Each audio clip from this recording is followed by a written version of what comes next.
matter to discussion in the executive session. Number two, we will have the Pledge of Allegiance led by Mr. McGinnis.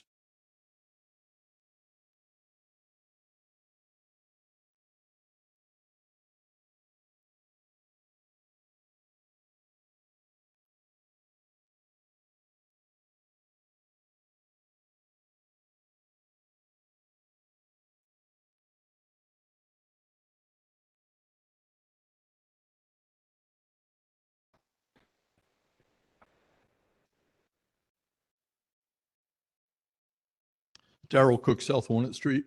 What were the purposes for the changes at High and Minor Street? I think it's going to cause more problems than have existed.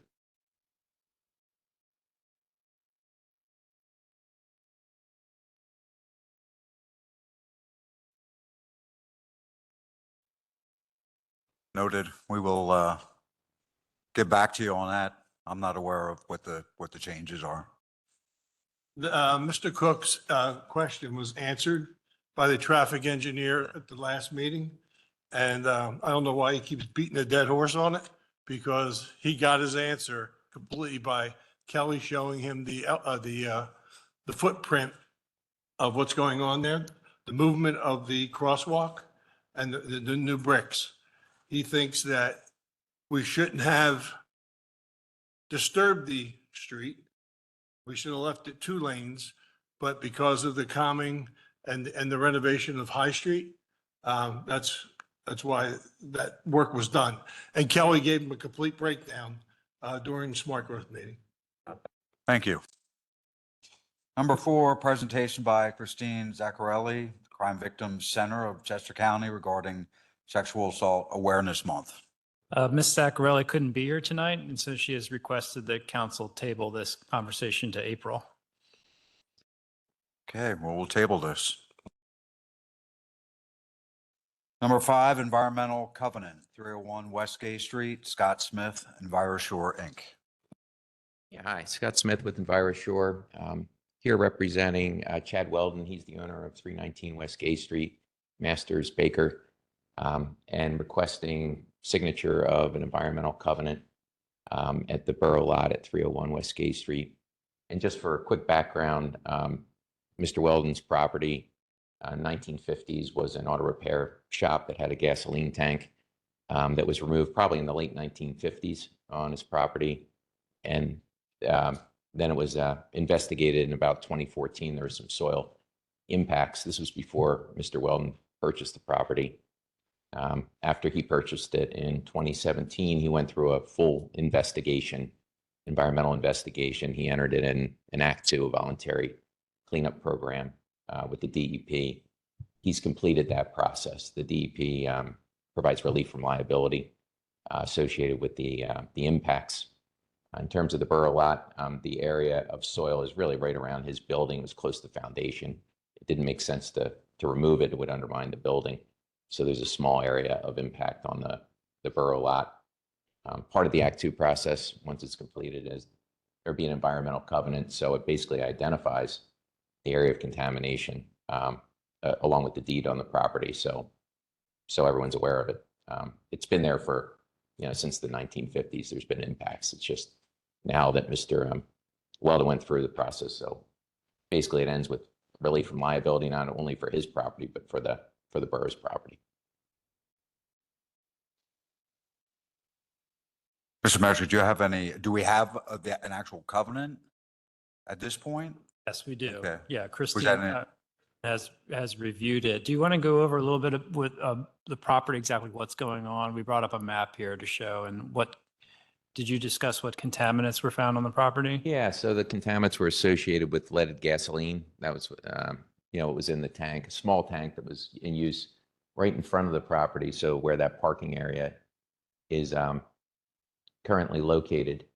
And the soil impacts were really right around the front of his building, and they go just slightly onto the Borough lot. So can you explain what that means for any remediation or cleanup or what duties and responsibilities your client has and or the borough could incur in the future on the property?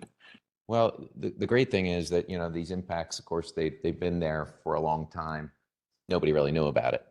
Mr. Weldon didn't purchase the property until 2017. It was used with the gas tank in the 1950s. And he footed the bill and took it all the way through a voluntary cleanup program, which not only affords him relief from liability, but it also extends onto the borough property. So there's really no cost to the borough associated with all the, you know, activity that he's gone through. So it's really a win-win, you know, for both the borough. Now he's able to, you know, show that he went through the Act 2 process for his property as well. That's a written document that has been signed off by on DEP and Yeah, the now in our files. Exactly. DP, they reviewed it with their legal department. They checked it through. Everything is fine. It just needs basically a signature from the borough, at which point Mr. Weldon will pay to have it recorded. And there's a fee associated with it that will be paid to the DEP. Mr. Weldon will pay that as well. Thank you. Any questions? I have one question, because when Mr. Metric first presented this to us, it showed that, what he showed us was that that's a pretty good slope on that road there, that the oil or the gasoline, the contaminant, was moving up the hill instead of down the hill. Was that correct or incorrect? No, that's incorrect. So the source area was right on Mr. Weldon's property. There was an up gradient well on the borough property that tested clean, and the contaminants were actually moving away from Mr. Weldon's property, which would make sense with the hill, you know, where it's located. Any other questions? Thank you.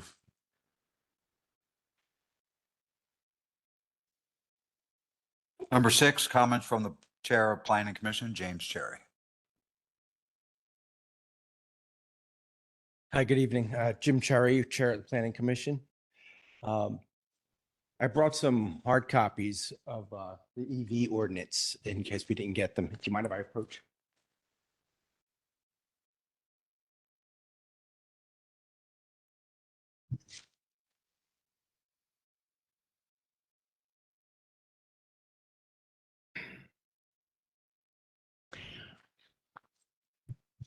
Oh, it's up there. Fantastic. I wanted to speak to you regarding last month's vote on the EV ordinance, and the Planning Commission had made a recommendation 4-2 against the ordinance, and wanted to provide a little bit of insight as to why the Planning Commission had moved that way. We were kind of at a little bit of a disadvantage. Typically, the director who sits in on our meetings would also have been able to sit in here and provided a little more regarding the more in-depth conversations that we had. So the EV ordinance was 6 pages long. The first portion of it amended the SAUDO, or the Subdivision and Land Development Ordinance portion or chapter of the code. We had no issue with that. That's new construction. When you're looking at multifamily buildings and commercial buildings, you can, put together your electrical loads, you can size your transformers, panels, wires, and so on. And it really is a minimal cost, and it just gets kind of passed on. The concern was more on page 5 of the ordinance under section 4, which is chapter 112 of the code, which is the zoning chapter. This impacts all of the residential dwelling units within the borough. That has a significantly different impact to individuals. I would say the concern there, especially regarding existing stock or existing buildings or residents, the bulk of the homes in this borough were built prior to 1970. We probably have either a 60 amp or 100 amp service. So there's lesser quantities right now that have 200. I would say nobody has really 3-phase as a residential building. But to pull 40 to 100 amps and make that available at the garage would require an upgrade to electrical service. So just upgrading your panel in your house is probably $2,500 to $5,000.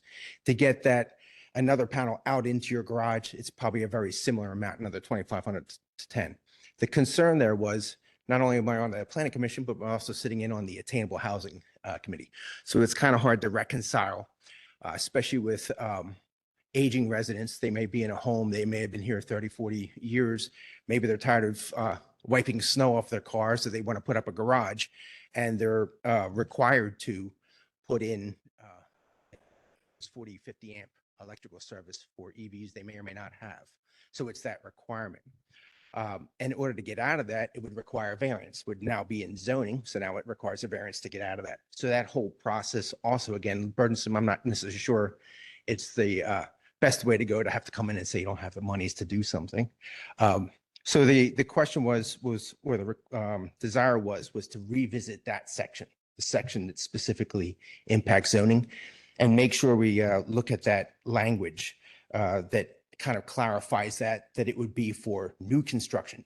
So if a lot was a new home with a new garage, again, that can be sized into that construction project. So a 200 amp service and an additional 40 or 50 amps could be pulled out to the garage.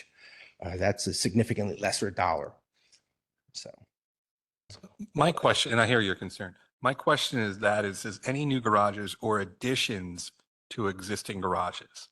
So wouldn't that be considered new construction if they were putting, addition or updating that dwelling unit as well? it would be a new garage, or even an addition to a garage. Say you wanted to put a shed on the side of a garage, still triggers that. It says any new garage or additions to existing garages that are accessory to those dwelling units mentioned above. So basically, twins, duplexes, townhomes, row homes, every dwelling unit in the borough.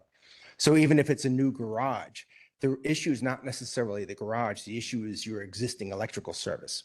So what's in your house? So probably even within the panel, you can understand how many amps you have in your existing home. So a lot of the older homes only had 100 amp services. So that to pull 40 or 50 off of that, or 40 to 100 is what it's asking. That's a significant draw or a different load out of that. I agree, but I guess the spirit I'm looking at is if I have a garage, a detached garage, and I convert that to an accessory dwelling unit, I then would be required. That's what I'm interpreting as. Okay.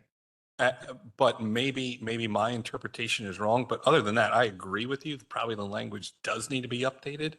Yeah, if it's an accessory dwelling unit, you're going to need 100 amps, 200 amps anyway. You're going to need a full. Right. So Now we read this as a garage, okay. just putting, and any new garages or additions to existing garages. An accessory dwelling unit is literally a second unit on the property. No, I mean, I would have to agree with you on that. I think that it's a financial burden that would cost people a lot of money. Any other questions? I just had a point of clarification. So you're not required to electrify a new garage, right? Like you could have a garage, you could build a garage and it be a completely have no utilities in there.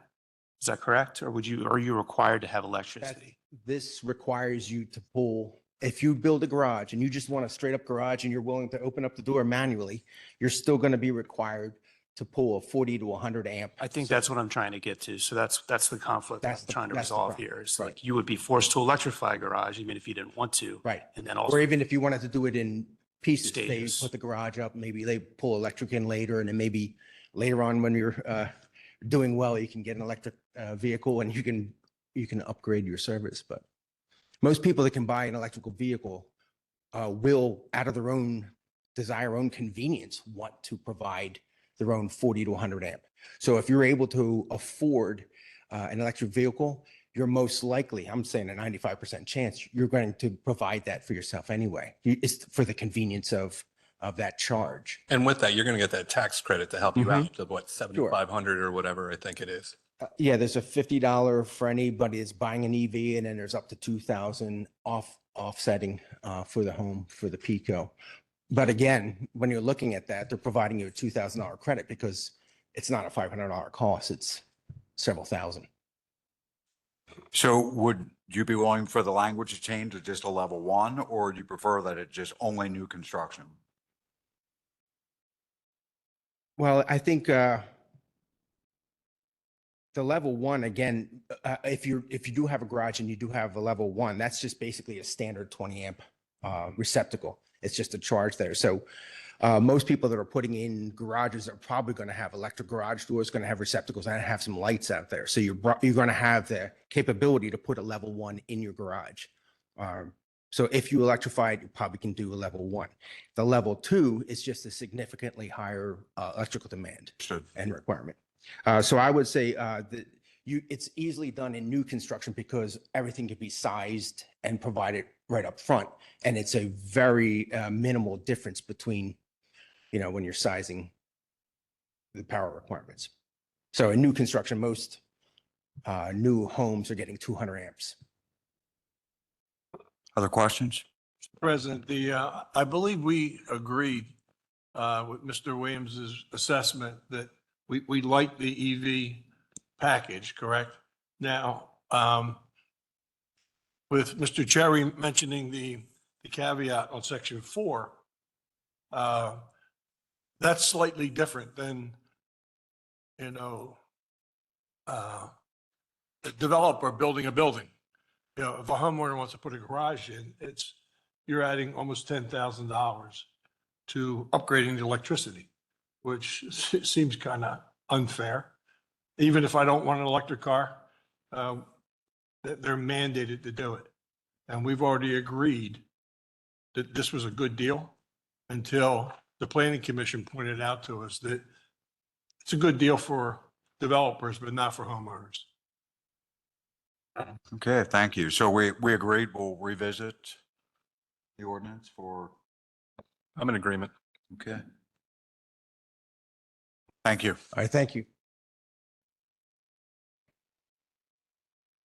Number 7, annual report of the Railroad Restoration Committee.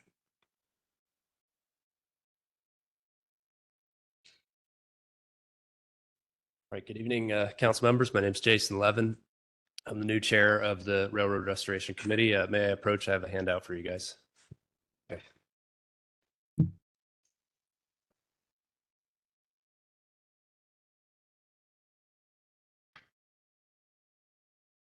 So what's coming around is just a little timeline of the history of the committee, just for a little background. So today is actually the 10-year anniversary of our committee. So I wanted to point that out. Jordan had let me know the establishment documents pointed that out. So I just wanted to thank the committee, thank the council and the citizens of Westchester for 10 years of really strong support of this initiative. Obviously it's been a lot of time, a lot of work. We're still not able to go down to Market Street and take a train to Philadelphia. So obviously we're very well aware of where we stand. But we've learned a lot over the past few years. As you can see in that the timeline, there's some key reports, some key milestones. Feasibility study was conducted in 2018. There was a ESI study on economic and social impact done in 2021, I believe. 2022. And we other things like we got onto the state rail plan, and also we got an RCAP line item at the state level, which means that our project, if it advances, that it's eligible for state funding. So we definitely worked to try to get it into all the plans and all the different initiatives and places that could get funding.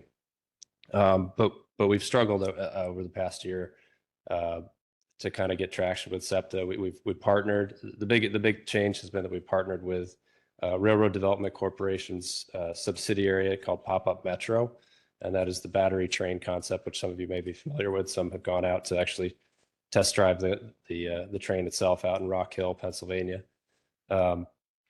So that's really been a watershed moment for the project, because what it means is that we could potentially get this going for a fraction of the cost of restoring regional rail service.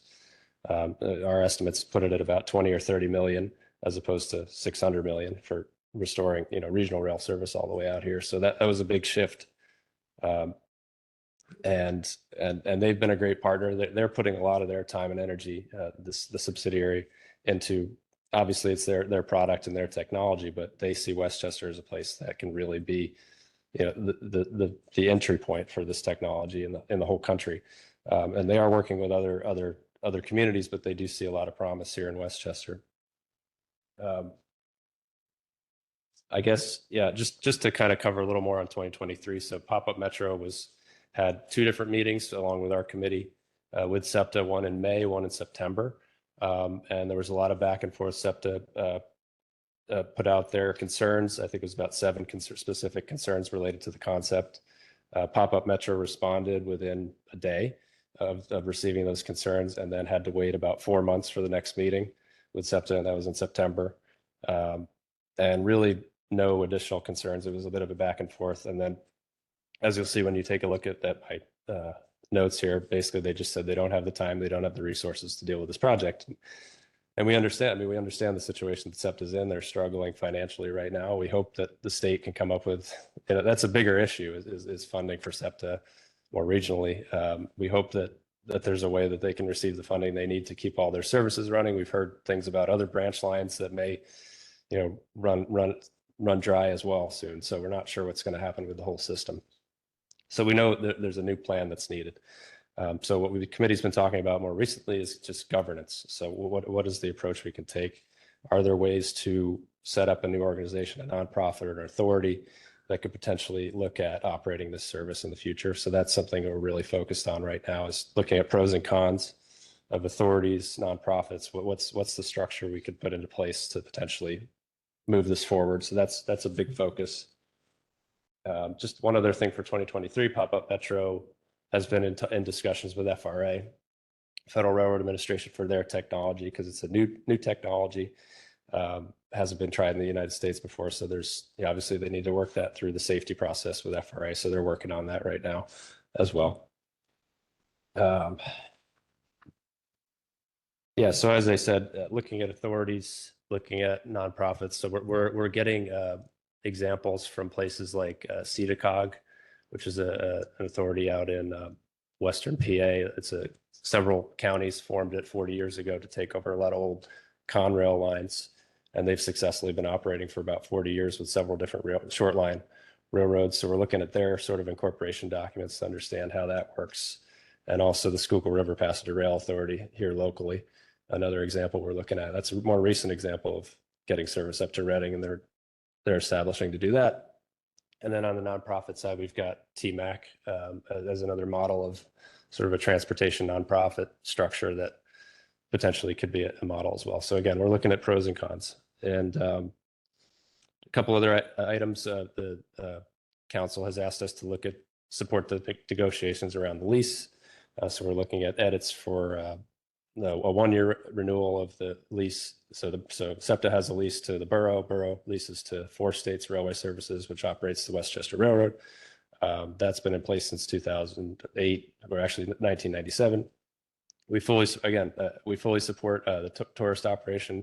In fact, the operating plan, which we sent you guys, shows how tourist trains, passenger trains, and freight trains could all operate together safely on the line. We have an operating plan for all that. So that's all part of our plan.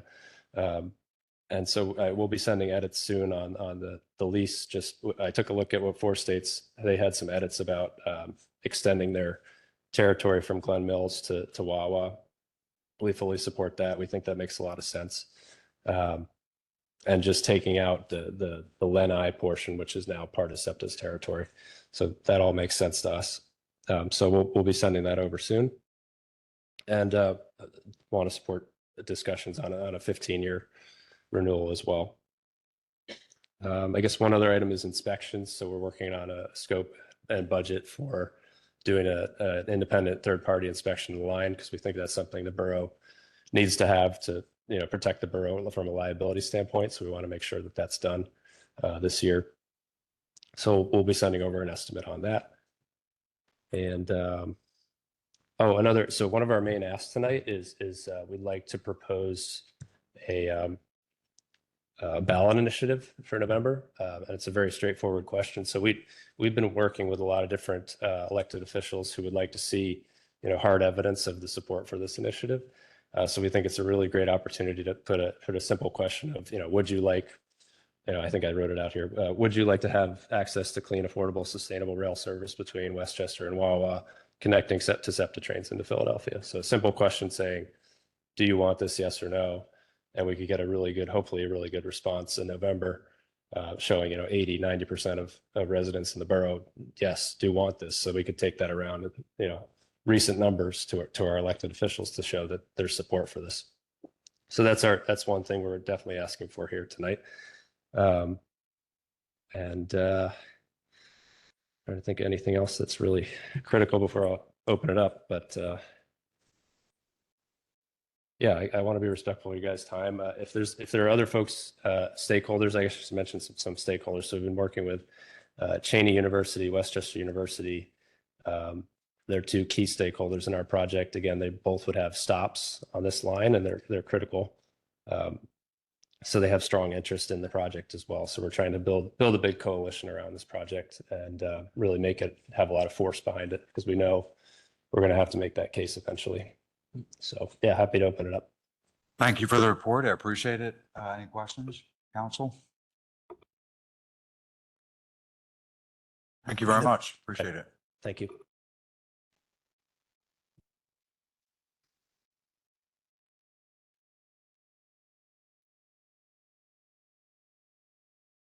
So one of the asks of the railroad committee is a ballot measure. Is that something we want to talk about this evening, or? I'm comfortable with it. I mean, what is that process of getting the ballot measure on? If you could, is it going to cost us any money? I'm pretty sure it's just.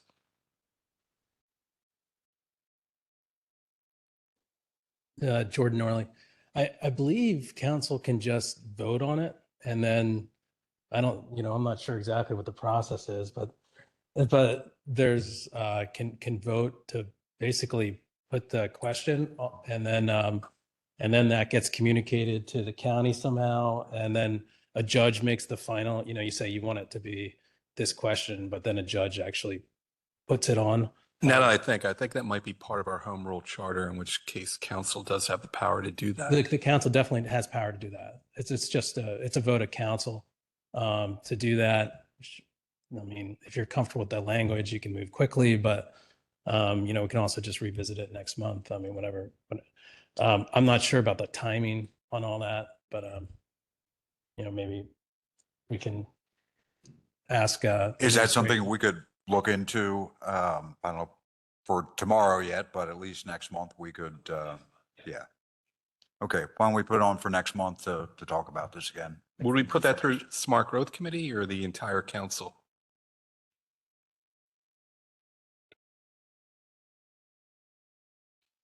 Good question. I don't know. I could go in either. I mean, we'd eventually talk about it in full work session anyway, so I would just put it on the work session. Whatever works, I'm comfortable with. Okay, moving on to the committee items. Smart growth. Number 8, motion to direct the Westchester Borough Planning Commission to research and make recommendations on components of the Saldo and zoning code. Okay, this was a recommendation that I made at the Smart Growth meeting after speaking with Jim, and also bringing it up previously in the previous months. And it regards the fact that over the past year, we've had a lot of building and development, and there've been some question points, gaps that have been discussed throughout that are a little bit of pain points with the community and with the planning commission, with the ordinance, things that could be closed up. So the request is that the planning commission look at these 4 items within the Saldo and the ordinance in order to come back with recommendations on improvements and ways to close these gaps. And the 4 items were height requirements and how to measure, clarify open space fee in lieu information, build lines clarification, and parking clarifications. So those were the 4 items that we talked about in the smart growth meeting. Questions? I don't have any. Any questions from the public? Okay, that had a 3-0 recommendation. Sounds Yeah. like we, I'd like to put that on the consent agenda then for tomorrow? yes. Great. Number 9, motion to approve final land development plan at 330 West Market Street. You guys want to hear from me? Sure, we had a 2-1 recommendation for a discussion here, so. Yeah, so, and I'll, I'm sure Mr. Nagel will have his piece that he'll want to say. Yeah, I know you're a shrinking violet and you don't like to chime in. As we discussed this, and as you're aware, this came up for preliminary plan approval back in the fall. Preliminary plan approval was granted. At this point, no major changes have been made to the project to this point. The two, to just focus the discussion tonight, the 2 issues that have really are outstanding, where there were some questions raised about the height of the building or the project, as well as the rec fee in lieu. We can discuss as we discussed a little bit in the back, we looked at the height. The applicant did provide an extra exhibit, which helped us kind of look at it and clarify it. Mr. Metrick and I have looked at the height issue. We are satisfied that the building averages out to 57 feet under the language of the ordinance. So therefore, it does comply with the height requirements and this is the same rubric that we use for 410 South High Street. Which is also, I know not Mr. Khan's building, but Mr. Nagel is involved in that as well. On the rec fee in lieu, I can let Mr. Nagel, if you'd like to say his piece on that. He did submit a partial waiver. I know we had a discussion in the back, but he can make his piece on that, and you can make a decision on what you would like to do on that aspect of the project.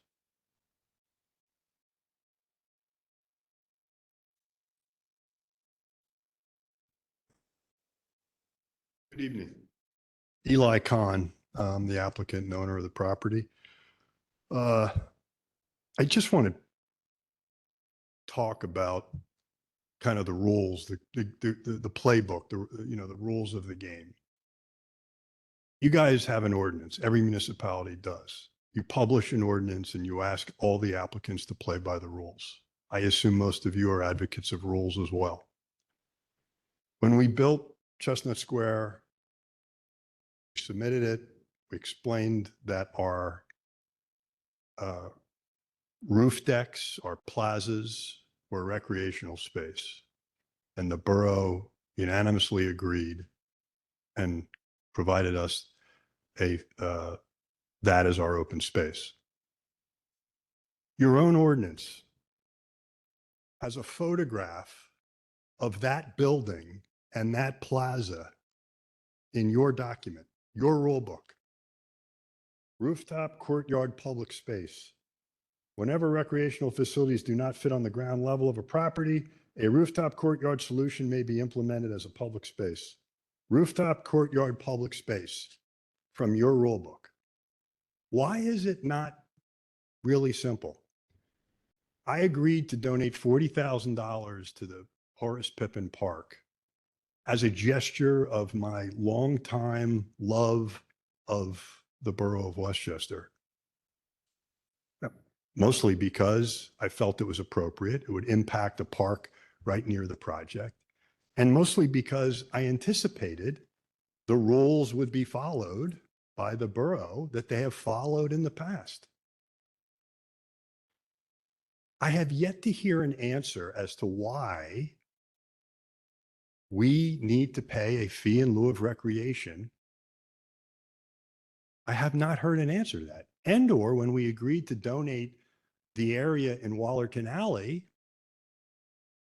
I mean, it's either donate the percentage of land required or provide the open space on the lot or pay a fee in lieu of, or create rooftop public space. No one's given me an answer. No one's provided anything to us. And I'd like to ask that question of the Borough Council. I think it's just fair. You know, when you break the speed limit, when you're driving, you know what the speed limit is. When you break it, you expect to get a ticket. I'm following the speed limit that you guys set. I don't know why. So I'd love somebody just to explain to me why a fee in lieu of is required here. I think, Mr. Khan, when we met earlier in 2023 in September, we were looking at the saldo prior to 2019, which applies to Chestnut Street, correct? Lisa, could you speak a little closer? Sorry. When we met in September, and we were just, the Chestnut Street property came up then as well. And that was in reference to the saldo prior to the changes in 2019, correct? So my question would be, or one of my questions is, the $40,000 donation, what, in addition to your love of Westchester, what drove you to the $40,000 donation? And that I don't recall that there was a donation for the Chestnut Street. Is that correct? No, for Chestnut Square? Yeah. No, Okay. there wasn't. But in doing this project, I think in one of the first planning commission meetings, it might have even occurred at my first meeting that I had with the neighbors before I ever presented it publicly. We had a meeting at Mitch's gym with the neighbors, and some of the neighbors expressed that Horace Pippin Park has been neglected. I'm just paraphrasing what neighbors had said. I'm not accusing anybody of anything. And would you be willing to try to help there? And I even met Dale Friend down there a few weeks later and walked around the park. And actually some of the neighbors came out and joined us and told us that, hey, at one time, a few years ago, the borough was going to make the whole thing a dog park. And that didn't go over well. And I think in one of the early planning commission meetings, it was brought up. And again, me knowing what happened at Chestnut, with allowing for the plaza deck areas to count as our open space, I said, of course, I'm willing to contribute. And I don't remember how the number of 40 grand came up, but that's what I agreed to contribute. And they made it clear that they wanted that contributed to Horace Pippin and not go into the whole recreational kind of fund that governs the whole borough. And I said, listen, I don't have anything to do with that. If you can convince the borough recreation department or borough council to earmark that, yes, I'll give it to you. But Okay, fair enough. And for the rest of council and folks in the audience, how much would the fee in lieu of be for this property at so 330 that's West? that's another question. So the ordinance says gross square footage of building. The parking garage is about 120,000 square feet. The building area is about 180,000 square feet. So if you calculate it on the whole 300,000 square feet, it's, $240,000. If you calculate it on just the residential portion of the building, it's about $144,000. Thank you. Do you folks want me to address some of the points brought up? Please. So first off, the Chestnut Square was done under the 2019 ordinance, saldo. Under that ordinance, that had language that said you either offer for you offer for dedication, or you can reserve open space. My understanding is the courtyards were fine under the idea of just reserving some open space on the property for the residents to use, that kind of thing. Right. That language was changed in 2019. That reservation is no longer in the ordinance. It is now very clear that you have to offer for a deed of dedication. That offer of dedication has to meet certain criteria within the ordinance. If you're not going to offer a deed of dedication, or if it doesn't meet the criteria, then the fee in lieu kicks in. So, and I understand, and I know that you and Mr. Nagel have brought up the pictures that you have in front of you. Those are guidelines that are in the ordinance. For us, the language of the ordinance is what controls. And we have had discussions about the fact that those probably need to be removed or changed. As you know, as I understand, you looked at them as some kind of guidance, and obviously you did it before. So that's kind of where things stand. That's our position now, is that that was the old ordinance. We have a new ordinance that this property was done under. And our position, and I see Mr. Nagel standing up. We had the offer of dedication reviewed by Mr. Committa. Mr. Committa, as the planner for the borough, found that the offer of dedication did not meet the criteria under the ordinance. So therefore, that's where the fee in lieu kicks in. So I think what he said was it didn't, it could be modified to meet the, I mean, it meets the letter of the ordinance. Maybe we should put some benches back there or some chairs or a fountain or something. But it seems like had we come in originally and said, hey, this is the part we're donating to the borough as our open space, I don't think we'd be even having this conversation. On properties like we're talking about in the borough, to find this amount of land is difficult to do, which again is, I guess, why you have the fee in lieu of. But if Tom were here, I would disagree with him. I mean, planning commission members said, yeah, that's a great piece of land or a good piece of land. We put the trees in as a buffer to the neighbors because the neighbors wanted it. Then we offered to say, well, hey, if you don't want the trees, it can be all grass. We can take the trees out of the back of the property. But they're, oh, no, we want the trees to act as a buffer to the neighbors. But then because it's wooded, it doesn't meet the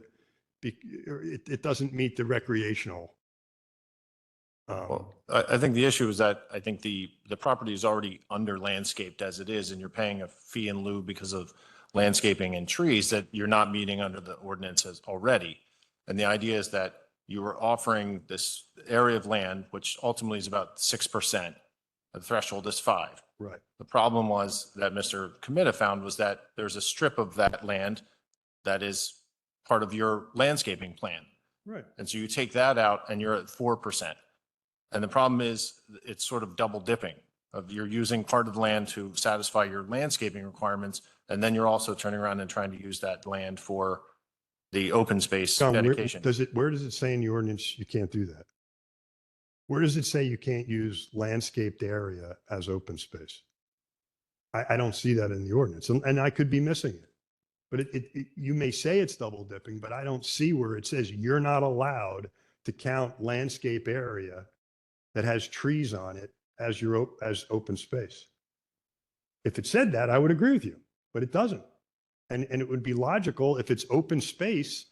And again, I understand the borough not wanting the whole idea that the borough would be taking for dedication these areas on private properties is, in my opinion, ridiculous, because we're way better stewards of these properties than the borough is, just by pure, it's in our best interest to make them look good and be maintained.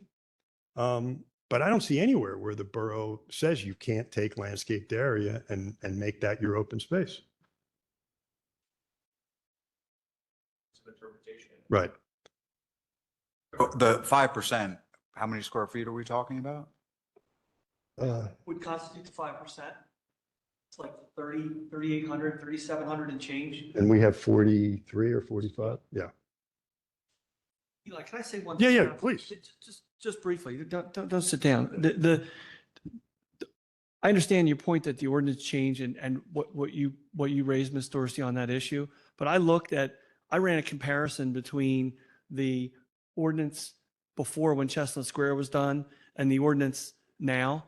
And I don't see any differences in there that change the analysis that we're talking about here at all. If there is one that you think does change the analysis, you'd have to tell me what it is. But I looked at it carefully and I didn't see anything. And I know when last week we were here, had a discussion, and previously we had a discussion, and I think we all agreed. And you mentioned, Mr. Money, earlier that Planning Commission has to look at the rec fee issue in the saldo because it needs to be cleaned up because it's not clear. It's like I said last week, it's clear as mud. And so it's very difficult for any developer to follow, because there's a lot of confusing, contradicting provisions throughout that section of the saldo. And so it's not really fair to say, well, it's too confusing to figure it out, but we're going to say you owe the fee. I don't think that's fair. And actually, under Pennsylvania law, if you have an ordinance that's not clear, it has to be, by law, resolved in favor of the property owner. So that's kind of, I think, what we're talking about here, in addition to all of the good points that Eli made. The only other thing I wanted to make was throughout the planning commission process, we had design comments early on. We changed the whole entry of the building because some neighbors didn't like it. We made two design changes to the building, adding more brick, at considerable cost, and again, in my head, as a businessman, I'm thinking, okay, I can do that. It makes the building look better. It makes people happy.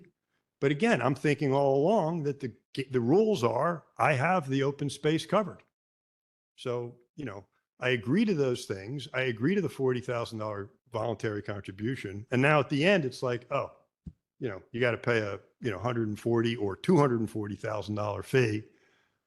Thanks for all those things. But, and we know we interpreted it this way for the last 10 years, but this is the way we're interpreting it now. It just doesn't seem fair. And again. Mr. Metric, Mr. Long, any more context or things you want to bring up about other similar developments? I could do that.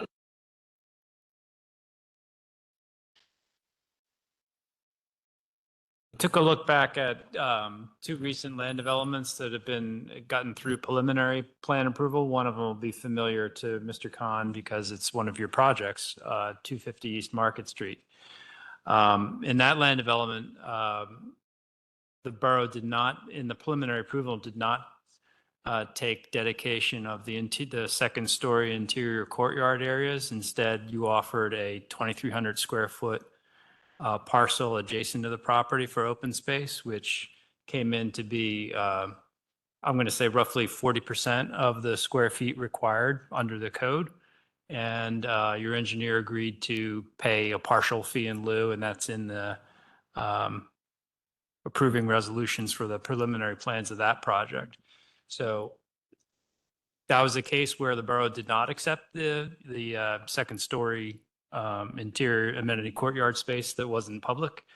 And in addition, the borough also went through a process with Mr. Nagel, not Mr. Khan, through 410 South High, where we looked at, it's a similar building. It's kind of shaped like the letter E turned down, and the interior courtyards on that building were not counted towards the public recreation land that needed to be provided. In fact, the applicant went through a planned iteration between February 2023 and September of 2023, where they changed the building footprint a little bit to make a public plaza space on Price and High Street a little bit larger so that they could meet the requirements of the ordinance. They needed to meet around 2,900 square feet. They enlarged that space to about 2,910 square feet. And so long as they design it in accordance with the code, they will, and offer it for dedication, the borough doesn't have to accept it. They will meet the requirements of that code without having to pay the rec fee in lieu. So those are two cases where we've looked at developments with interior courtyards like this one and not Sean, count them. in the Price and High Street, the 2,900 square feet, was that part of the overall landscaping? Per the issue I was just talking to John about? I mean, was that counted in the land development plan as green area? I'm not looking at a landscape plan, so I can't tell you how that area is landscaped. Maybe Mr. Right. Nagel could. For the landscaping, you're allowed to count some of the planters and things that you can put in hardscape areas. So to that extent, it does have an element of the landscaping for the project at that location. So that was accepted, and it was part of a landscape requirement of the building. And I should know because it's my project, but So at 250, Sean, we never offered the second floor plazas for dedication, for obvious reasons, but the lot that we agreed to try to dedicate, you're saying was short of the required total gross percentage. And then what we agreed to was to pay a fee in lieu of the balance. Right. And that green area was, I think, part of, listen, I'm there's a philosophical issue here that I'm disturbed about. And I think I have a right to be disturbed about it. But I've agreed to a contribution outside of this. I kind of need to know where you guys are going to see whether or not, that continues to be a contribution, or if there's something we can work out as we did at 250 East Market. I mean, I can speak for myself, but I mean, I think we're just weighing out the differences in interpretation right now. Yeah. And I don't have an informed opinion at this point. I'm really trying to follow where the data takes us. And we're also trying to avoid setting a precedent for the next thing. So, that's weighing on. Brian, I decisions think too. to me, the precedent's been set at Chestnut Square and in other projects. And I think based upon Nicole's comment, the way to fix this is to fix the ordinance. That's the way to fix all these issues. The design guidelines, the height issue, all these issues that are, should be fixed. And once they are fixed and they're simple and they're an easier guide, you won't have these issues. But that's not the game. That's not the rule book that I played under. I think they did try, just to, from what I've learned this evening and what I'm hearing is there was when they looked at the ordinance after Chestnut Square was built, they realized that that is actually not the intention of what the ordinance previously said. And that's why it did get changed, and it is what it is today. Of course, yes, I agree that we still need even more clarification and improvements on it. But please know that looking back at the ordinance for Chestnut Square, it was an old one. And yes, you were able to build that as such when that ordinance was in place, but it has changed since that building was built. And that's what John was trying to explain to you. So going to Chestnut or Price and High, the difference in Tom Committa's interpretation about taking that piece as the open space and not taking the Waller and Alley piece that I'm offering, what's the difference? Why is he suggesting that piece works as his open space and the piece I'm offering doesn't? I mean, it seems completely subjective to somebody who, Yeah, I mean, it certainly puts us in a dilemma, of which we've had a consultant that's been on many of your projects. Yeah. Telling us this does not meet it.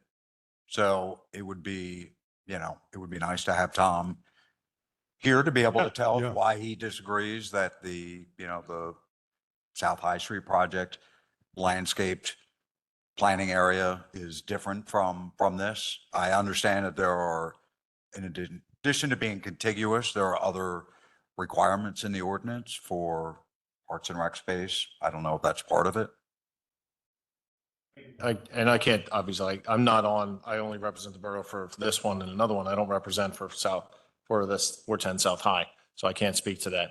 And yeah, we would have to consult Tom on that. I will say there's a difference. That's a primarily paved. It's a plaza similar to the one at 44 West. So I think that there's probably, we'd have to look at what the actual proposed, I mean, Brian kind of knows, I'm guessing, how much of it is actually planters or landscape versus whether it's just a plaza. But yeah, I don't have those answers, unfortunately, tonight. So. Mr. President, I think that there's a lot of questions that still need to be answered here. And I would be comfortable with probably moving this back to Smart Growth Committee with Mr. Kamitta and having the presentation that way? Well, I think we need a little guidance there because we have a timing issue. We only have, Mr. Nagel has agreed to extend our review period for, I keep forgetting to keep holding this down. And that would have run early this month. He's agreed to extend it through late, till the end of this month. So if he's willing to make an agreement to extend it through next month to give us time to go back to committee and discuss it a little more, but otherwise we're up against a deadline to do final plan approval. And to be clear, this is the one issue. There are no other issues with this. Yeah, otherwise, I mean, Final approval except for this item. May I ask a question about kind of how we could proceed here? If there was a partial payment for Rubenstein's, and I did submit a letter today requesting a partial waiver, and we clearly have a disagreement about, well, we have a discussion going on, but you know what our position is about whether or not the fee is due. We think it's not. We think the precedent has been set, and we don't think that the change in the ordinance between Chestnut Square now makes any difference. All that being said, couldn't we agree on a partial waiver if and I don't know the answer to this question, so Mr. Khan would have to address it, but if Mr. Khan was willing to include some additional funds beyond what's going to the Horace Pippin Park, we hope we don't have to change that because we had a whole discussion about doing that, like Eli said, with the neighbors. But that way we could resolve the issue tonight and move on to bigger and better things. Comments? Questions? Well, I was the only agreeable person at Smart Growth because I understood that, if we didn't have a good reason to say no for the final plan agreement, we'd be in violation of what we're supposed to be doing. And there was a 2-1. The final plan agreement, and I don't know this for legal wise, but if the anticipated fee in lieu can be put in escrow and we approve the final land agreement, and then that could be hashed out another month or two to get moving forward with the project. That way we know what it's supposed to be, and we can negotiate after hearing from Mr. Kamitta on his presentation. At least we know that the fee in lieu is there, and it wouldn't go up, it would be going down.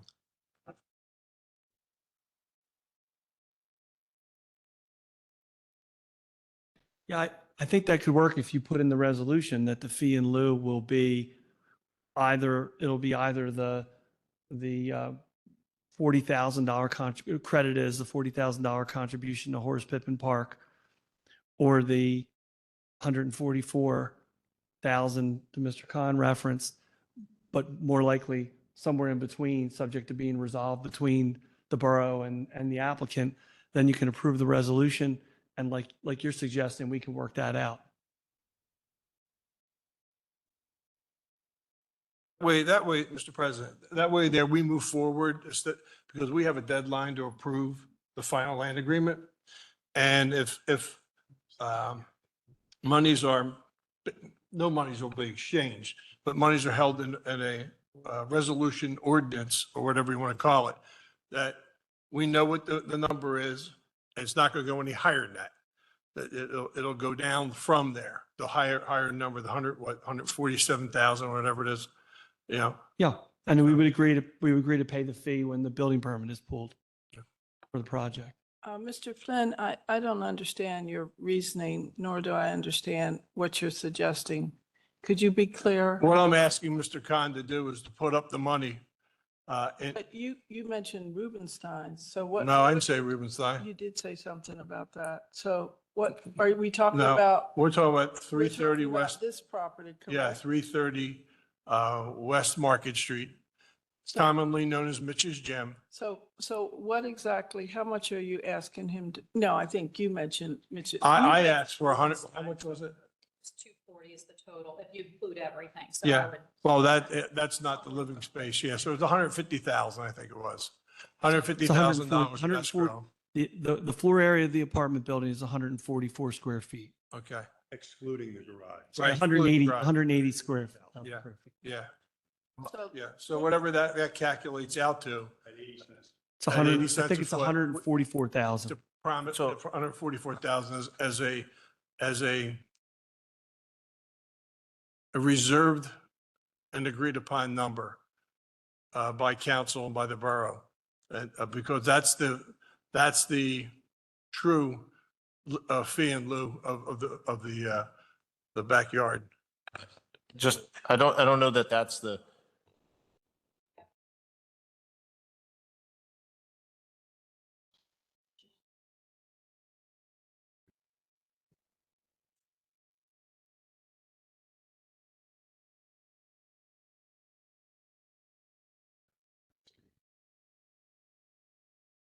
The ordinance, the resolution that the ordinance references is clear about how to calculate a fee in lieu based upon how much non-residential square feet's on a property or how many units are on a property. And that's been in place for 9 years. So it's just a matter of adding up, So it's solving units the equation. or total square feet?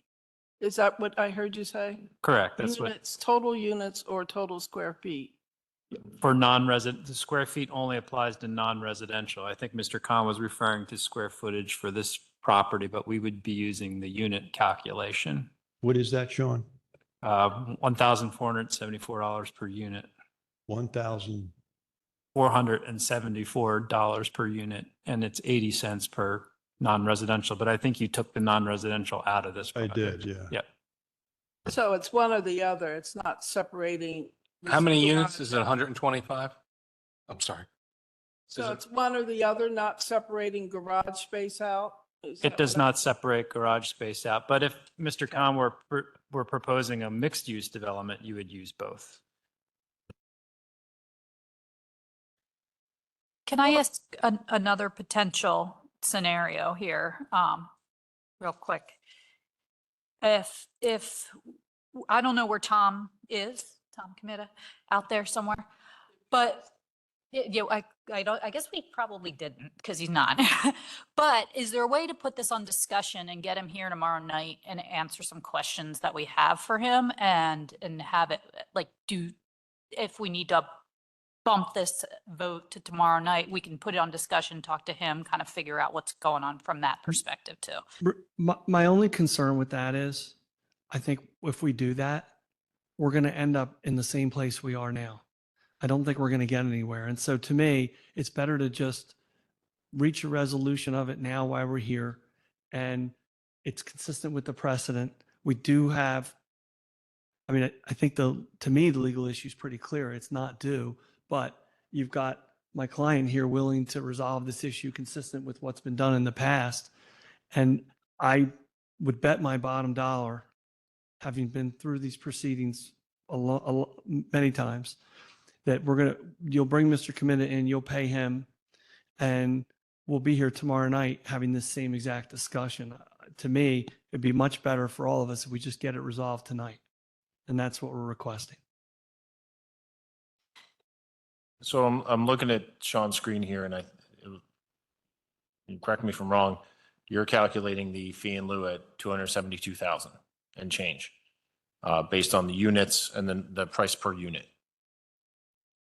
185 units, 1474 per unit, 272. The one complicating factor is how do we handle this? It's, if we're going to have them pay the full fee in lieu, then it's just a condition of our approval and that it is what it is. If we're going to do something in between, that would technically be a partial waiver essentially of a portion of the saldo and the rec fee in lieu. I agree with you, Mr. Long, and that's why I said I did submit the waiver request and it could be resolved on that basis. I did review that fee number with Kevin Gore when he was still here, and we looked at a fee resolution, I believe, that said it was based on the square footage, the building square footage. Get you a copy of the 2015 resolution. Okay.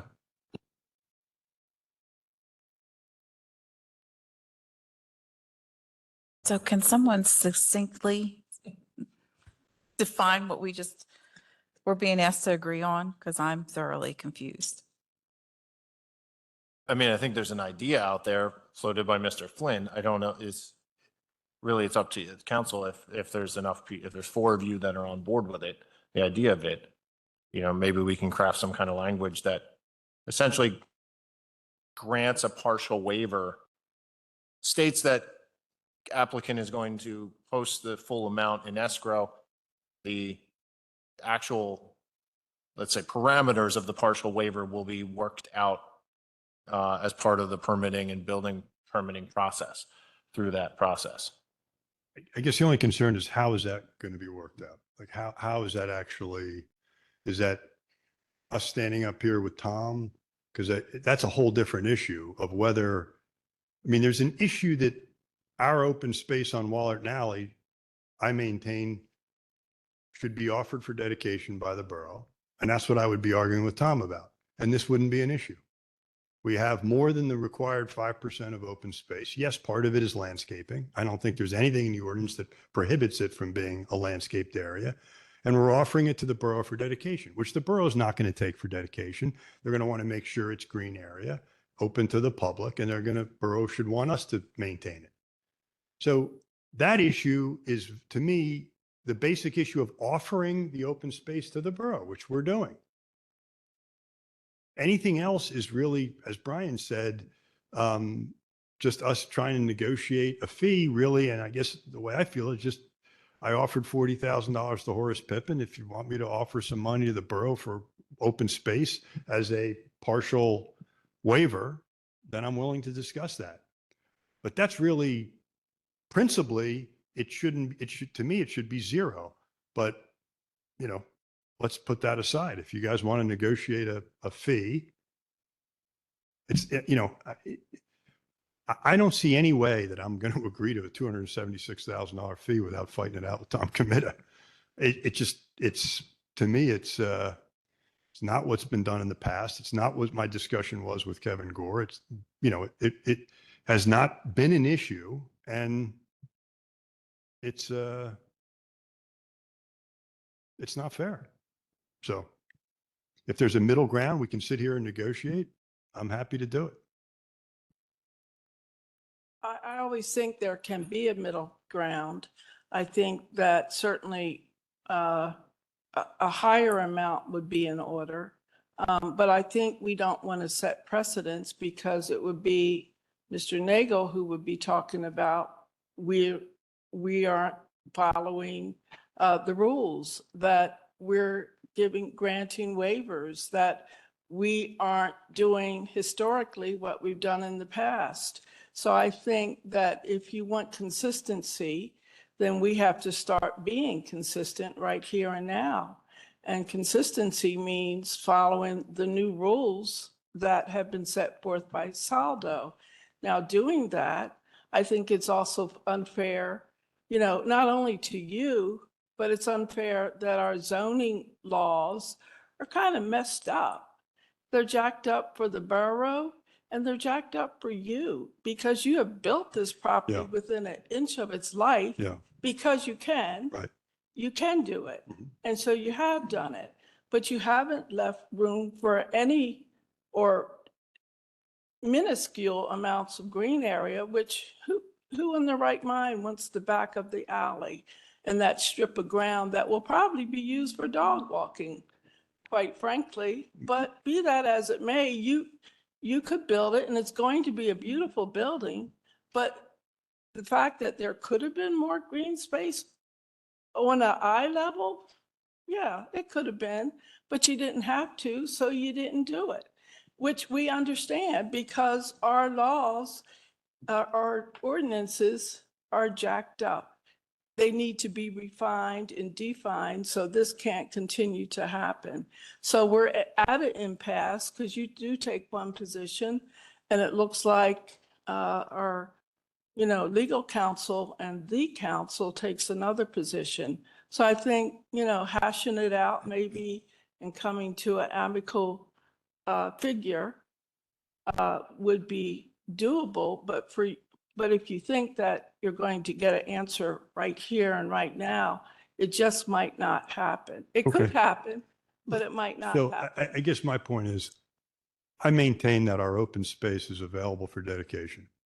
And I'll debate Tom Comita about it, and and we'll go down that road, and he'll show me parts of the ordinance that he doesn't agree to. And we'll show him parts of the ordinance that show that it should be accepted for dedication and meet our open space requirement and relieve us of the fee in lieu of. Or we can agree on a number.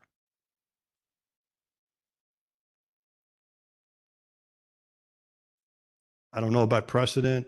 Sounds like the ordinance is going to get changed anyway, based upon your direction of the planning commission. So I don't know if this is if this is a precedent. I'm not an attorney, that it's an issue, because in the next couple of months, it's likely going to get changed anyway. So. Is it safe to assume that when, for the 250 East market, that the partial fee in lieu that was paid, Tom was involved in that? Was agreed to, okay, was not paid. Yes, he was. I'm an engineer. I want to see the numbers. If it's, 1% that does not meet the recreation space because of whatever reason, I think we should know that from Tom. And if you can't make that additional 1% work, then the partial fee should be based on what doesn't work. I agree. I think you're going down the road of the idea of, like, it should be, if we're going to be discussing a number, it should be based on some sort of criteria or numbers or reason for that number, not just, we don't want to get in the idea of, like, oh, let's just throw numbers back and forth and negotiate this, so to speak. So because we don't want it to be something, and I don't think that's anybody's intention, but we don't want it to be like, well, if I pay certain amount, are you okay with it? And then I get my approval or something like that. And that's not anybody's intention, but I think it should be grounded in some sort of concrete numbers or reasoning for that number to be paid, based on the amount of land, kind of like we're talking about the Rubenstein's property. It's, it's a certain percentage of the amount of open space that's supposed to be dedicated. And therefore, that's where the number comes from. Okay. My vote is for having, if my understanding is correct, 5 is required. Tom is saying it's roughly 4. I believe it should be the 1%. The only thing that makes number from a numbers perspective. So I agree with that. I I agree with that as well. So we when we were discussing earlier, we thought that maybe 80% of the requirement for open space was met. So that would leave 20% potentially for fee in lieu. Well, I mean, we maintain that we exceed it. Again, if there's something in the ordinance that Tom can convince us of, or that he says, hey, yeah, 60% of what you're providing does meet the intent, 40% doesn't, then there's your number. 40% of. I heard was 80% of it meets it. That's what I heard in his. So yeah, one of his reasonings was he felt it did not meet the 5% threshold. He did also cite to 2 other about the size, shape, location did not meet.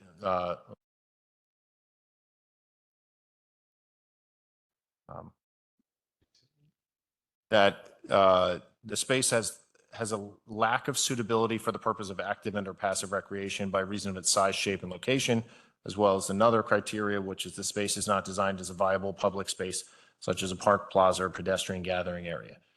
So it wasn't just his amount of space. There were 2 other criteria that he felt it did not meet.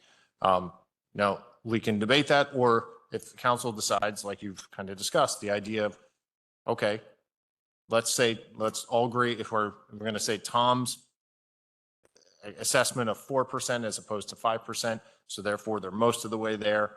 Maybe the fee in lieu is the delta there. But that's ultimately up to you as to what you want to do. But my recommendation is that it be determined based on some kind of hard criteria. That's only more fair to hit for the applicant as well. And I agree with you, Mr. Long. I agree with you, Mr. McCoy, that that's the best way to do it. So I think if you're saying it's 20%, the only thing, and if Eli's okay with that, which he'll have to confirm, then the only thing I have to confirm, I have to just check that fee resolution. If it's the 1,400 per unit versus whatever it is, it is. I just have to check that, but subject to that, it'd be 20% of that. If you're okay with 20%.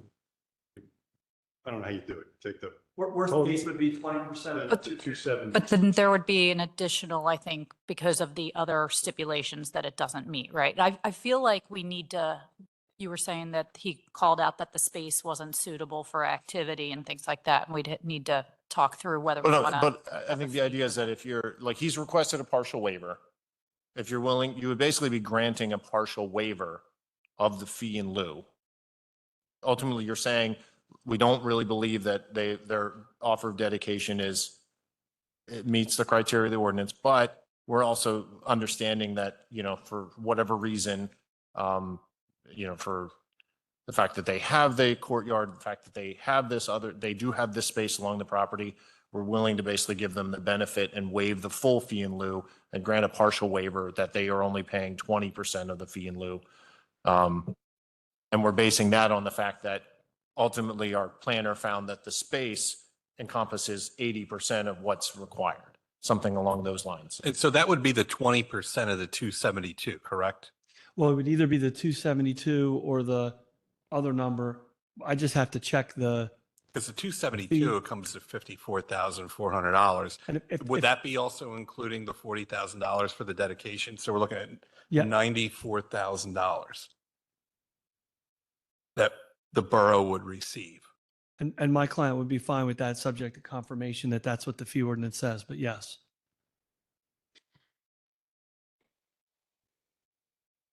Additional And- comments, questions? So it sounds like our proposal is to offer the partial waiver with some stipulations yet to be determined. Well, I think it would be total. right in your resolution of approval, what we just said, and that would cover it. And then all the other fees that are being paid are already in the prior resolution, so they carry over. And it all adds up. I also think language is important. This should not be called a donation. It should be called what it is, a fee in lieu. So. It's a partial fee in lieu based on the partial waiver. Yes, it says donations. I think we would memorialize in the resolution that yes, it's a partial waiver of the fee in lieu, that he's going to pay, if it's $54,000 as the partial fee in lieu, in lieu of paying the entire thing. And then you're saying that you would also, the 40,000 would still be there as well. It's supposed to go to Horace Pippin Park. If you guys don't sit at the Horace Pippin Park, it's not up to me. I just don't want those people, because a lot of people have come up to me and continue to say, that's going to Horace Pippin. I'm like, I don't know where it's going. I'm not going to hand it to a neighbor. So just so you guys know, that's come up numerous times. That was a voluntary contribution to Horace Pippin Park via the rec department of the. Yeah, that's correct. So this would be 40,000 would remain to go to Horace Pippin Park. That's already in the preliminary land development approval resolution of approval. That would carry over. And then you'd have the additional 54,000 for the partial waiver for a total of one's a voluntary contribution, the 40,000. The other is only separate from that is your partial waiver payment. So we can memorialize that in the resolution, that the 54,000 or whatever the number ends up being goes to the fee in lieu, partial waiver and the fee in lieu. That's going to end up going to, per the ordinance, that goes to, I think, the general rec fund. And then, I can put a line in the resolution saying, applicant has also agreed to pay the extra, to donate $40,000. That will be, I guess, earmarked or something along those lines for Horace Pippin Park. So you can modify that for resolution for tomorrow. Yeah, I mean, like I showed you a draft one that I have. It's basically all written except for essentially this section, because I knew that this still had to work out. And we're going to do that without Mr. Comita? My opinion is, we got 18 other agenda items tonight, 18. And Mr. Committa's there's probably going to be a disagreement between the two, in which case anyway, we're going to have to split the difference somehow. And I don't think we're disagreeing. If we go this route, I don't think we're completely disagreeing with Mr. Comita. We are agreeing that the space is not adequate by the percentage that he stated, right? Correct. The other things, I mean, I'd still be curious his perspective on the Burger King, but I can also, I can assume, but you know what assume means, but I can assume that the difference is that the space in front of the Burger King is on the corner and it's, kind of like there and out, and, people will actually see it and use it, whereas the space is not, yeah. Like Ms. Scimone said, you're not disagreeing with him. You're essentially finding that he's right, but you're granting them a partial waiver, basically in recognition that they have this space that almost meets the criteria. And, it's up to you if you wanted to decide amongst yourselves that, they also do have the courtyard, which does provide a rec space for the residents on the site, even though that doesn't really meet the criteria. So those are all considerations that you could make. So are we in agreement? We can have Mr. Long modify the resolution as we discussed and discuss it tomorrow, finalize it. And Mr. McCoy, that would be on the consent agenda for tomorrow night? Well, it'd be for discussion, the final resolution, to make sure, because we don't see the language. So we'd see the final resolution and then vote on it tomorrow. I'm comfortable with that. Yeah, me too. Okay, thank you. Thank you. Okay, moving on.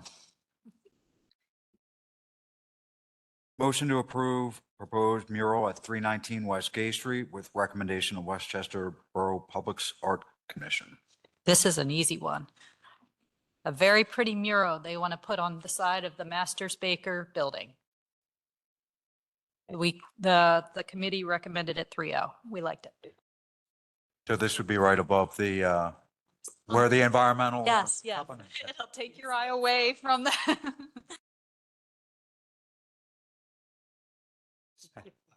Any comments or questions? No. Okay, moving on to item 11. Consider solicitor attendance for zoning appeal number 1008 of 800 New Street. Seeks an extension of variance granted in March 2021 for the construction of a garage in front yard corner of property. That had a committee recommendation 3-0 for no solicitor attendance.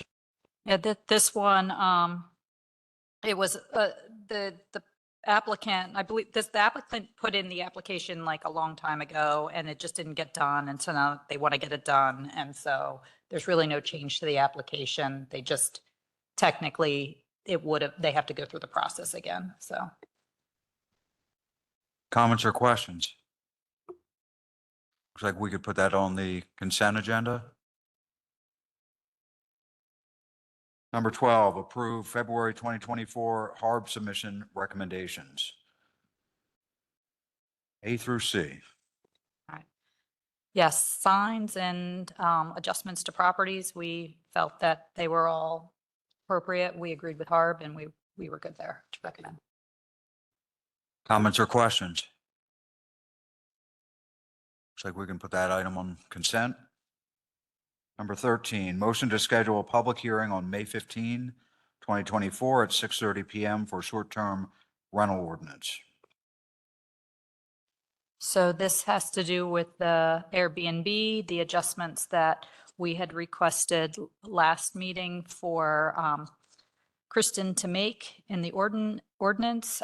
We looked at it. She made the adjustments as we had requested. And so we're saying, let's go forth and do a public hearing for the process. Questions, comments? I just do have one question. Do we still have the ability to make adjustments to that ordinance? I think we do. I know we've talked this to death, but I have some comments that I think perhaps we want to consider some changes. I do as well. Okay. Do you want to discuss? So if we, where you're at in the process right now is you're authorizing a hearing that's going to take place, and which means you can't substantively change the ordinance that you've advertised for hearing without re-advertising. So if we there's can, substantive, I heard you correctly. We can make substantive changes. Cannot. so you can wait another month and then, but I think we've been beating this thing up for a while, so. Yeah, I mean, I think I have some major substantive changes I'd like to discuss, so. Brian, if I you do would- as well. You could go ahead. I mean, my primary concern, well, there are two. One is initially, I'm not an opponent of doing it throughout the borough and NC 1, 2, 3 and mixed use. But I did want to take some baby steps just because I feel like it's going to be a lot to put on building and housing to take this on initially. I would be okay with doing it throughout if majority feels that way. However, I don't think conditional use is, I think we might be biting off more than we could chew. We're going to be spending a lot of time here because all those decisions will go before council for all those conditional uses. I mean, as opposed to doing it by special exemption, if I understand correctly, zoning and hearing, the zoning hearing board would go through those. I mean, we could get, I don't know, a dozen, 2 dozen, 3 dozen of these over the course of a year. It could be, we'd have to have some representation for these. I think it's going to come at a, considerable cost to the borough to do that. I just think we ought to reconsider whether conditional use is the appropriate vehicle.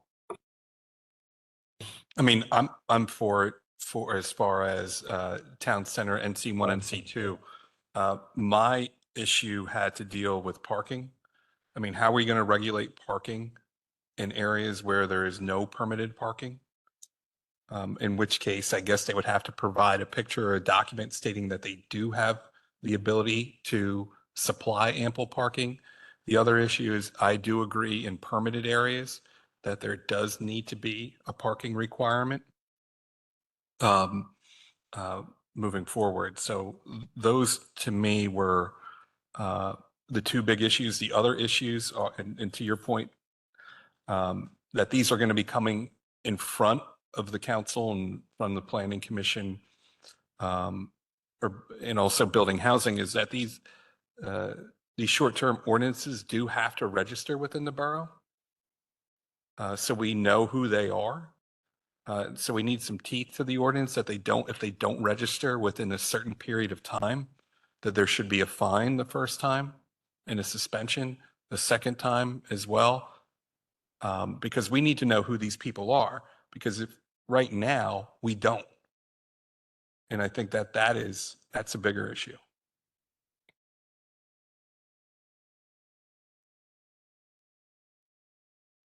Additional comments? Yeah, to your point, Mr. McCoy, when we first started the discussion, I was totally against putting mini hotels or motels in our neighborhoods because our town is a quiet, quaint neighborhoods. And I totally against putting a mini motel attached to my house.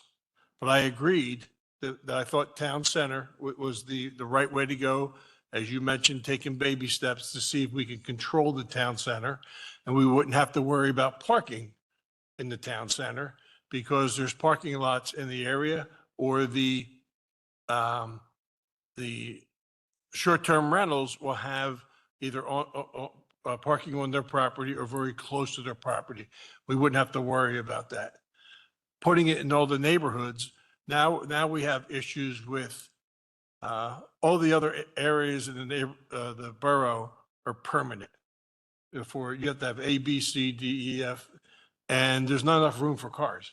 There just isn't unless you have on-site parking. And to your point, I think town center. We start small. There's probably a good portion of them in the town center. And we don't have to worry about parking. And it's easy access to our business district. That was my main concern. I came around to the point the town center would be suitable for short-term rentals. Mr. Metrick's correct. We have beat this horse to death. And I think the ordinance, correct me if I, and I know Ms. Camp is not here tonight, but I do think that the ordinance requires off-street parking.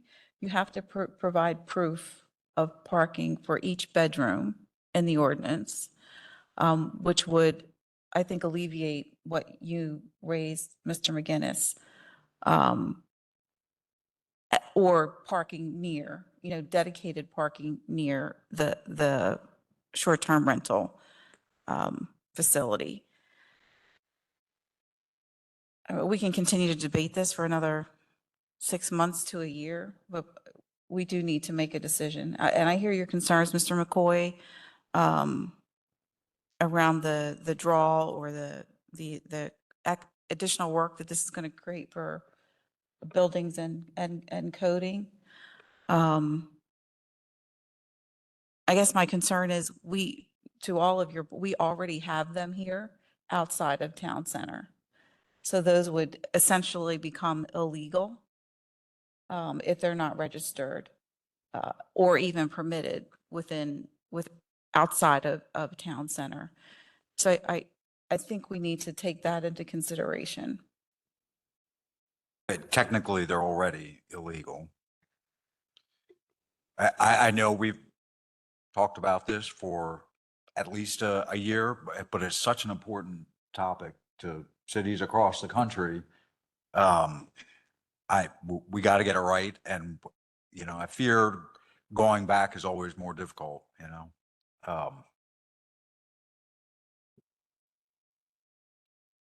that baby step, we can see how it's going to work. Yeah, I think that it goes back to, I think the concern that Lisa brought up that I also had is that there are a few people out there that are not in the town center that have been operating without issue, it appears, right? We haven't heard a lot of complaints coming up that people are operating and people complaining, but they've been operating without issue, and to take that away from them could be taking away a substantial amount of income from them.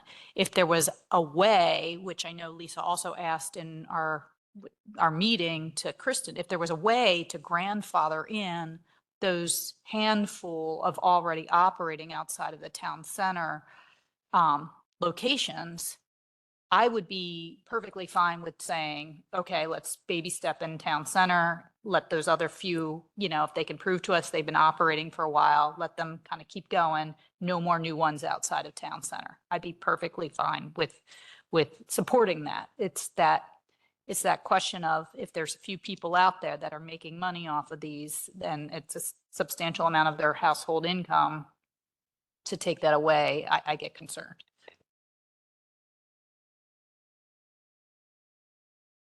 Yeah, I could get behind that as well, Ms. Shimoni. I think the other point we raised the last time we discussed this is that we've got bed and breakfast licenses licensed happening outside of town center within the borough without a parking requirement. If we were to do permitted by right in town center with conditional use just in NC 1 and 2,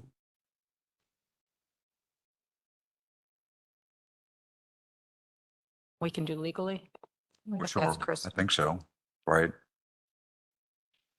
If we were to allow town center permitted by right, and then but do NC 1, NC 2, and or the others by conditional use, that a possibility? Yeah, you're able to do that. Right. Sure. Yeah. I mean, I'm saying that because obviously there's a higher barrier with the conditional use. It does put additional strain on, other resources, but I hear where you're coming from with wanting people that are doing it now to be able to continue to do it. This would allow them to do it, but there's still a little bit of a, some responsibility. They'll have to go through to get it. And Would I- that mean, I'm sorry, would that mean that, they still have to provide one parking spot per bedroom with that conditional use? Yes. I think I could sign on to that. So your bigger concern right now is that we're creating so many hoops for everyone that it's going to put an undue burden on us. Because you're basically saying it's okay, we'll leave, it would be the same, but actually alleviate some of the pressure on town center by making it by right versus Correct. conditional. We started out with town center by right. My recollection is a year ago, that's where we started. And I think by doing the other zoning districts, conditional use, it does definitely put, you have to have a stenographer. They're public hearings for each of them. So there's definitely more expense, more time involved for borough staff, costs, and of course council, because there's going to be a lot of them. But I suspect if we're talking about the existing ones, maybe we have, a dozen. But if I'm reluctant to make it by right, any outside of town center. Well, I thought that the reason why we had conditional use was so that we could take the baby steps, so that council could keep real good control over it as it progressed, unfolded. I thought was that not the point? Yeah.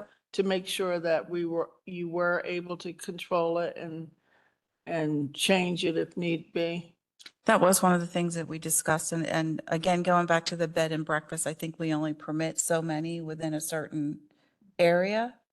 And we were looking at possibly doing that here as well.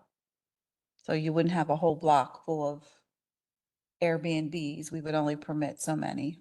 Which we would be able to control through a conditional use process. So then what we're saying is we should be moving the hearing back another month or two while we just finalize what we really want, right? Is that what we're saying? I think it's important to get it right. I mean, my vote would be I would rather get it right than keep revisiting it. I do like the idea that Brian also brought up about making sure it's in there's a stipulation that if you're not registered, like this is the consequence, so that we can hold people accountable and might have to. So maybe if I'm hearing everyone's opinion correctly, that council should consider tabling this item to April, which means the hearing wouldn't take place till June. Because since it's a zoning amendment, there's a 45-day advertising requirement, which pushes you into the second month cycle. yes. Okay, moving on to the Act Committee. 14, motion to approve extension of second one-year lease options with SEPTA and Westchester Railroad. Yes, Mr. McCoy, I led the committee in the absence of Mr. Travis. This is a standard lease with SEPTA and the Westchester Railroad that we've renewed before. Comments or questions? Public comments? Hi, Jordan Orley. Yeah, from the committee's perspective, and it's part of that report, and please, when you read that report and you have any questions, please send them along. You'll notice in the annual report, the recommendation for an immediate inspection. And we really haven't had the chance to really dig into redlining and all that stuff. So if you do approve it, which is fine, I would just make it very clear that Westchester Railroad and 4 states, the condition of the approval is their unqualified cooperation for an inspection, as dictated by the borough, borough's vendor of choice, as well as timeline.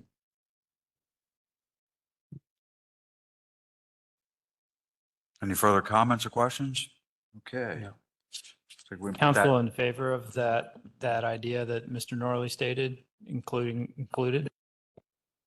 I'm sorry, say that again?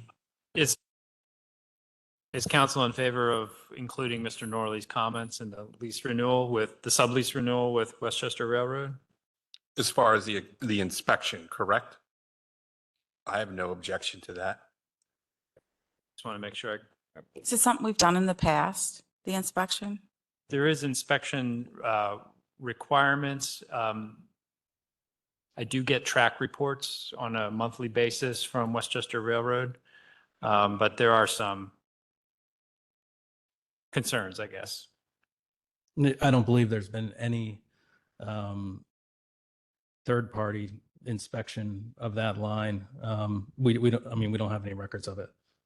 And I think that that's really important, just from a, you don't want anyone to get hurt standpoint, but also the liability standpoint. And that's why it should be a priority. Agreed. Thank you. Who's going to pay for it? The four states?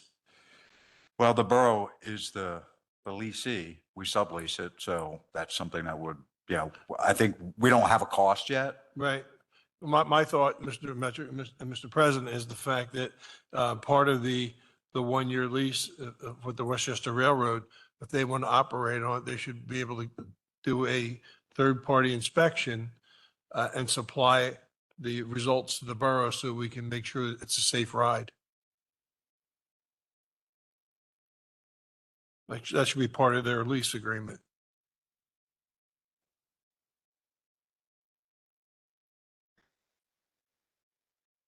Agreed. I mean, it really should be a third-party lease without, any conflict. Should certainly be. I mean, I think it should be part of the lease, but there's going to be a cost associated with that. It could be upwards of $25,000 for a full inspection.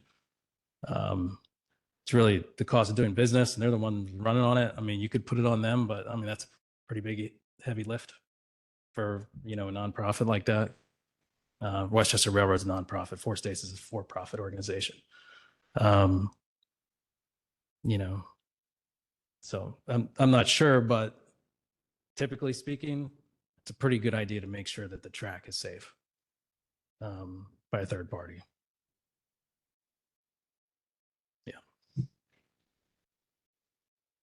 I agree. Yeah, my thought is it's for profit, the four states. I mean, they're a corporation using a line. And even though we're holding the lease agreement, we should make sure for our insurance policies as well, make sure that we're being protected as far as the track being in good condition.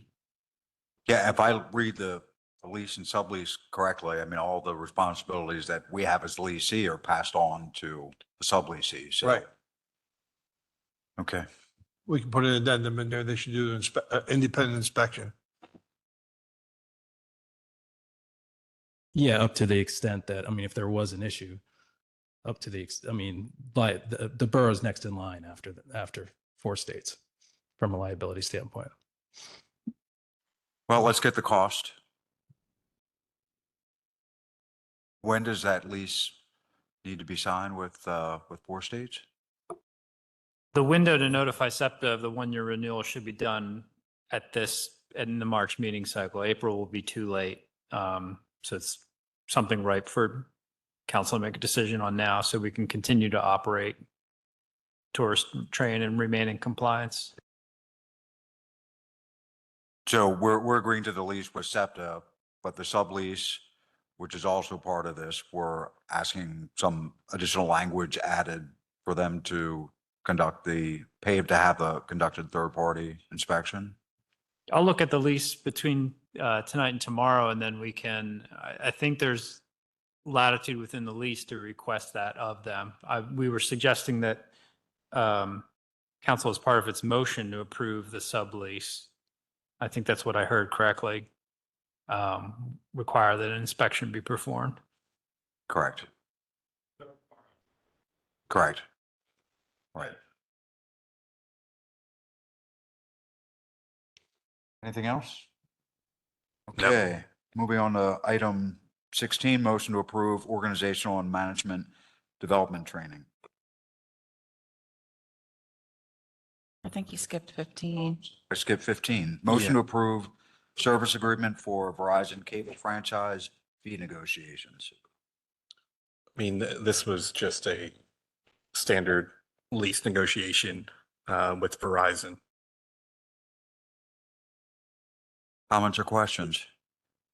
And from the public? Put that on consent. 16, motion to approve organizational and management development training. Yeah, this was, Bill, if you want to just, scroll down, just updating some language here. And if you want to keep scrolling down, I believe it's updating some also trainings. And then if you keep scrolling down, there was some language in there. You keep going. Yeah, basically, it had to deal with organizational training and conflict resolution amongst employees for the most part. Mr. Metro, this is something that had been discussed in budget conversations and you'd already budgeted it. The money to pay for this has been budgeted. This is a service agreement with a specialized professional who provides executive coaching and workshops for leadership to talk about various issues. I think some of the things I'm going to target are communication and conflict resolution in the workplace, and that's going to help me be a better manager and help my team be better managers too. And I have worked with this individual a little bit on a non-fee basis to get advice from him. So we've built rapport. I think I'm ready to take the next step and work with him this year and see how it goes with my team. And, maybe this is something we continue to do as just a matter of business to get a third party in to help us with these kinds of issues. Comments or questions? All right, sounds like a consent item. Number 17, motion to approve amendments to the Westchester Employee Policy Manual. Yeah, this had to do with mainly just cleaning up some language as well as cleaning up some language as well as updating. There is overtime discussed, paid sick leave, traffic citations, who would pay them for borough employees being on borough time, and grammatical and punctuations. That's it for the most part. That was presented by Mr. Krauser. Comments, questions? You'd also be swapping currently the non-uniform employees have general election day off. We'd be swapping that with Juneteenth. So we'd be now open on general election day and be off on Juneteenth. Okay, consent item. Moving on to Public Works Committee, 18, motion to approve sewer capacity agreement with East Bradford Township and Aqua, Pennsylvania. When we originally had this conversation during Public Works Committee, there are still some questions that were still unanswered by the borough manager and by the director of wastewater. Have you guys, Sean, we talked about Aqua not agreeing or agreeing with conveyance and fees and stuff like that. Were you able to work that out with them in the short term? Apologize. I didn't follow up on that. I'm going to have to go back and check my notes. Sorry about that. Okay, that's okay. I dropped that one. My bad. Refresh my memory what the issue was. Aqua bought the lines from East Bradford, and then they wanted to charge us or not pay the fee that we thought we should be paid to take their sludge to Taylor Run. Aqua was arguing about the conveyance fees. Remember that, Sean? Sure, I can look at the notes and understand it better and get you an answer tomorrow. Because Aqua was causing the problem when we did the presentation on it. I don't remember. I know it was more of a, are we going with a flat rate or are we going to go with a meter rate? I didn't know there was a trouble. That was the rates, but Aqua hasn't agreed to it yet. That we set forth, correct? We've fulfilled our obligations under the current agreement to notify Aqua and East Bradford of the changes to our sewer rates. So we've been doing those notifications. They've been paying us. We are up to date on payments. I believe what Aqua would like to do is change the way the borough pays or Aqua pays the borough from a unit count cost to an actual meters in the interconnections, the 8 or 10 interconnections between East Bradford and the Taylor Run treatment plant. We don't know what's flowing through those pipes right now, so we didn't want to agree to that methodology without first metering them ourselves. That's where we sat with the conveyancing of the fees. That's going to take a while to Yeah. figure out. That's going to take a few months. So the motion to approve the sewer capacity agreement, are they happy with the fees that we've told them that they have to pay? Told them what they have to pay. We own the treatment plant. So, I yeah. agree. We can shut their water off. I understand. Is it a So, one-year agreement or? This is a one-year extension at our current, recall, council raised the sewer rates, I believe, 3% last Right. year. So this is a one-year extension of that agreement with the rate, with the higher, with the 2024 sewer rates. Yeah, this extension will go through December 31st of this year. And then we're going to look at metering the interconnections, see what the flows are.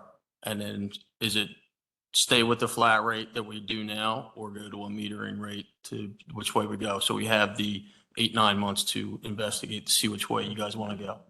that's more clear. So, you saw the 2-0 recommendation. We agreed to some of it. We didn't understand all of it. And Mr. Metric didn't want to take on a big corporation, if you remember, without knowing, what the results were. So at this point, Mr. President, I would say that would be a consent, after the explanation. Okay, thank you. Number 19, motion to approve bid for soda ash to Univar.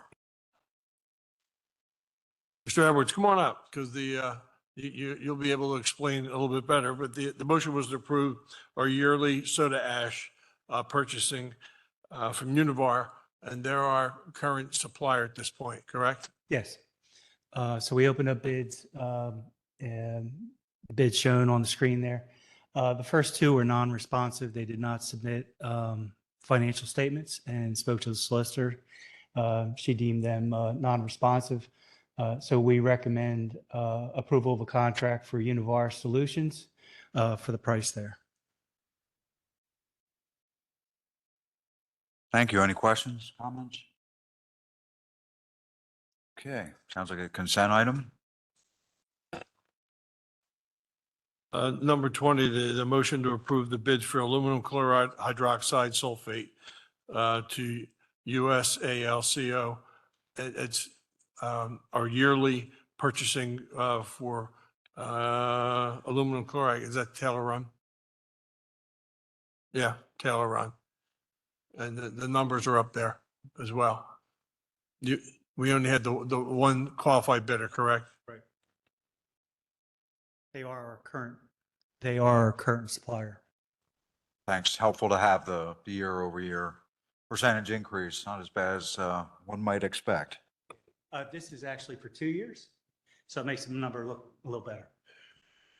Nice job. Any questions or comments? All right, and the last one is the motion to approve the support of Chester Ridley Crum Creek Watershed Stream Cleanup Event, March 16th, 2024. And we gave a preliminary agreement to Courtney Finneran to go clean up the Goose Creek. And this is just a follow-up to make it official. Thank you. Questions, comments? I'll just say, I actually participated in the event. this past weekend, and it's a great event.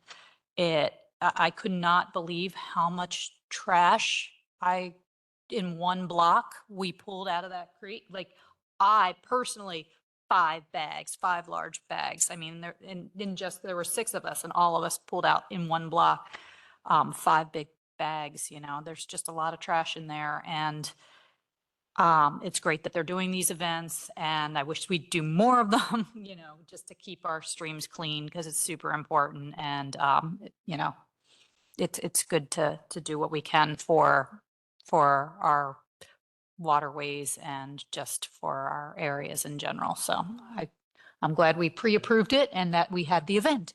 How many snakes did you find? No snakes, no ticks. I may join you next year. I am definitely afraid of snakes. That's why I don't go. Sounds like a consent item. So, Mr. Mayor, does that count towards MS4 at all? That cleanup? Okay. All right. Public Safety Events and Quality of Life Committee. 22, motion to approve special event application process. Yeah, we have this at 3-0. I still don't see the attachment, Mr. Karowski and Mr. Metric, to the online for the meeting. So it'd be good to get that publicized. But this was approved 3-0. Questions, comments? Moving on to 23, motion to approve special event application for the Borough of Westchester's 225th anniversary parade on April 21st. This was also approved 3-0. It's just as it says, celebration of the 225th anniversary of Westchester. It'll follow the Halloween parade route, and we've got a rain date of April 28th. Thank you. Questions, comments? Move to consent. Finance and Revenue Committee. 24, motion to approve preparation of an RFP for Westchester Borough Employee Health Insurance Plan. Yes, and after further discussion, what we've learned is that we've never put out an RFP for health insurance. We felt that it would be good for the simple fact is to see what's out there, look at some market-based solutions at the same time providing quality health care for our borough employees. It's going to take a little bit of an undertaking, as Mr. Metric made reference to. It's not like a traditional RFP. There's a lot of other things that they need to consider, but at least we're going to put the wheels in motion moving forward. Questions, comments? Consent. 25, purchasing approvals. Yes, $44,195.58 for Eastern Salt and $113,500 to CAP. Questions, comments? Thank you. Consent. 26, other business. Approve February 20 and 21, 2024 Borough Council meeting minutes. No comments? Approved. Consent. B, approve resolution to authorize the signature of the Borough Council President to sign the PennDOT Winter Maintenance Services Agreement. Okay, I guess that's a consent. Okay. Yes, Mr. Metric. I do have one other item of other business. I promise to be quick. The police department is applying for a grant to help fund their mobile video recorders and body-worn cameras. Those are budgeted items not to be spent until 2025 and 2026, but they're looking to switch to a single provider and looking for federal dollars to help out with that planned capital expense that would be coming next year. The application deadline is next Thursday, March 28th. I would kindly ask the council put this on the discussion agenda, and Chief Lee will join us tomorrow night to go over what body-worn cameras are and what we're looking at, what things cost. And looking at the grant application, I think administration can help out a lot and help the police department put together a really competitive application. So I'm going to pitch in and have our team help with Corporal D'Annunzio and Chief Lee to put together a great application. And this is just another example of us going out and finding grant dollars for things that we've already budgeted to ease future burdens on the general fund. So good news. I just, we're kind of working quickly here, and I wanted to make sure you understood what it was and have the police chief talk to you about it tomorrow night rather than us sign it unilaterally without your knowing about it. Thank you. Look forward to hearing it. And with that, we are adjourned at, I assume it's 8:45?